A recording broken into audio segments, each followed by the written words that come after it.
অসম চৰকাৰে আপোনালোকে জানে যে থলুৱা নিযুক্তিৰ ক্ষেত্ৰত অসমত যদিও যোৱা 3 বছৰত এজনো লোক অসমৰ বাহিৰৰ পৰা অসমত চাকৰি কৰিব অহা নাই তথাপিতো কেতিয়াবা দুই এজন ব্যক্তিয়ে এই বিষয়ত এটা প্ৰশ্ন উত্থাপন কৰি থাকে সেইকাৰণে আমি অসমৰ ডমিসাইল নীতি এটা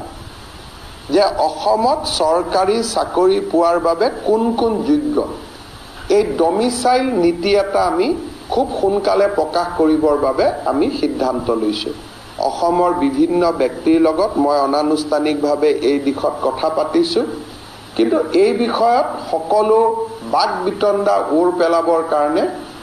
প্ৰথমতে তৃতীয় আৰু চতুৰ্থ বৰ্গৰ কাৰণে পিছত আমি তাক আগবঢ়াই লৈ গৈ থাকিম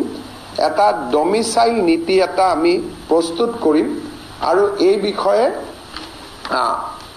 এই মাহৰ ভিতৰতে আমি এটা সিদ্ধান্ত লবৰ কাৰণে আগবাঢ়ি গৈ আছো যাতে